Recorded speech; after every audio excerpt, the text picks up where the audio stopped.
Y'all ever hear a voice that sounds like polished mahogany, smooth, warm, and built to last? That's Ricky Van Shelton. Pull up a chair. We're stepping back to Grit, Virginia, where a kid named Ricky, born January 12, 1952, down in Danville, grew up singing in church and sketching pictures after school.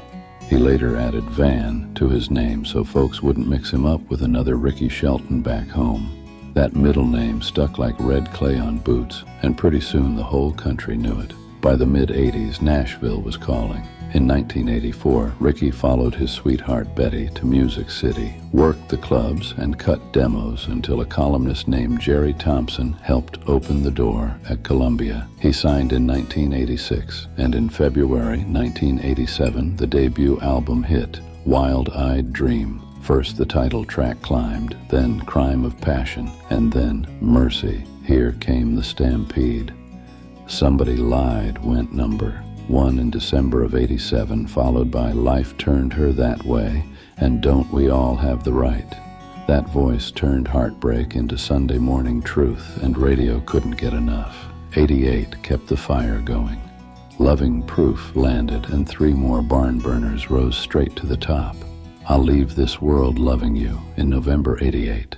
From a Jack to a King in March '89, and Living Proof that October. Ricky wasn't just charting, he was setting the tone for neo-traditional country right alongside Randy, Strait, and the rest. Steel, fiddle, a chest-deep baritone. That late '80s sound fit him like a starched pearl snap. Roll into 1990 with RVS3, and boom, another summit. I've Cried My Last Tear for You. Now, if you've ever sat waiting on a chart call, you know that feeling when the phone finally says, number 1. Ricky had that feeling more than once. Then 1991, y'all. What a run. The album Backroads delivered a 1-2-3 punch. He and Dolly Parton promised forever on Rockin' Years, then I Am a Simple Man, then Keep It Between the Lines in October. 3 different routes to number 1, all in the same year, all wearing that same velvet Virginia drawl. And tucked in there, the title cut Backroads nearly topped the chart too. That's a season you tell your grandkids about. Here's a curveball you might not know. Ricky loved gospel and painting. In April 1992, he released Don't Overlook Salvation, a gospel record with his own artwork inside, Jesus rescuing a lamb, plain as testimony. Around that time, he also put out children's books, Tales from a Duck Named Quacker, Quacker Meets Mrs. Moo, sweet little stories that still show up in church libraries and thrift bins across the South. The man could sing and the man could draw. Now, real life doesn't always line up like perfect harmony.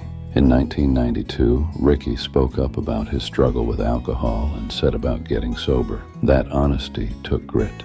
The charts got tougher in the mid-1990s for a lot of artists as the sound shifted, but he kept cutting records. A Bridge I Didn't Burn in 1993, Love and Honor in '94, and he stayed on the road, shaking hands at the Opry and giving fans those big notes they came for.